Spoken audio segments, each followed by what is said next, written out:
So yo, this is it, pusit. Aywa.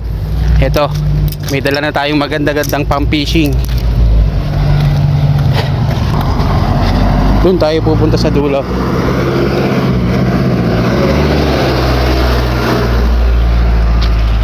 Ayun yung mga taxi na pick up ng mga tourist.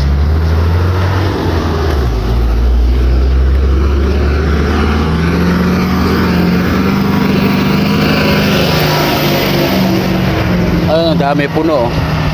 Mga galing ng iba't ibang bansa yan. Siya mga Europe. Punta dyan sigurado.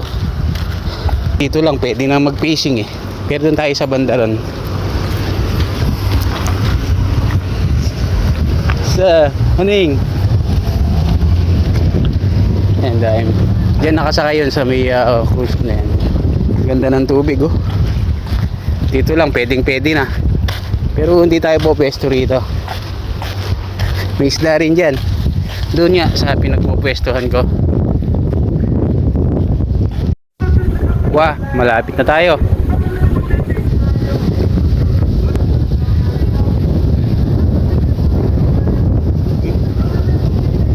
Ang ganda.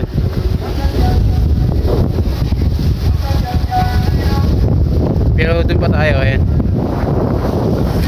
Lakas ng hangin.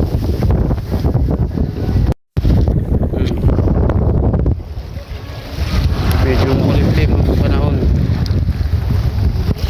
Medyo malayo na tayo. Galing eh.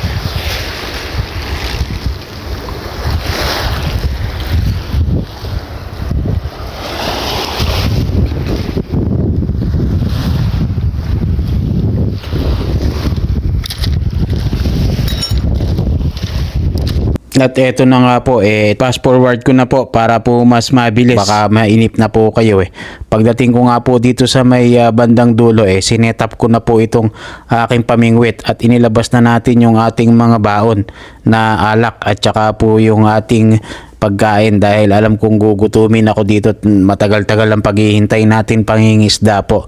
Kaya naman ang naisetap ko na to eto, nag-itcha na ako dito ng isa o hanggang 2 beses para matesting ko na itong pang fishing. Medyo nahirapan nga po ako dito Akala ko nga may huli na Kaya nung pagkakaangat ko, ang nahuli ko nga yung seaweed. Akala ko isda na kaya pala ako mabigat At dahil nga madaming seaweed dito, kaya medyo pumunta ako dito sa may malalim, sa may pinagpopwestuhan ko nga po. At dito nga po sa aking pagpopwestuhan, medyo malakas nga po yung mga alon dito dahil malalim na po ito.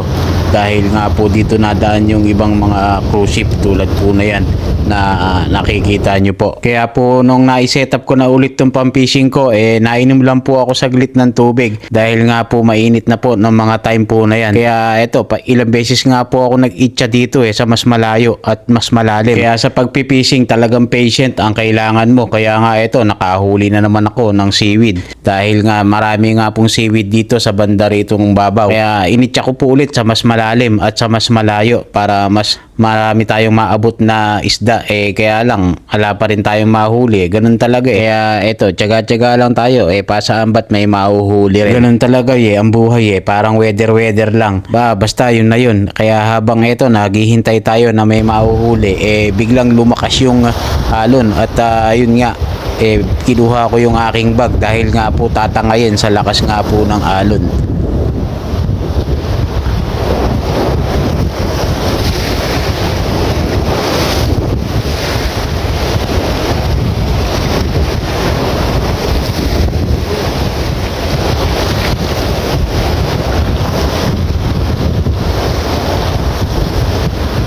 At dahil nga nagkanda basa-basa na yung gamit ko, pati yung baong kong damit, kaya huminto na po ako. Sign na yata yun na wag na ako mangisda. Dahil nga po nagkanda basa yung aking gamit, kaya uwi na lang po ulit ako. At dahil almost 1 hour na rin po ako na naghihintay na pangingisda dito, napag-isipan ko na nga lang pong umuwi. Yun lang, and God bless everyone. Alright.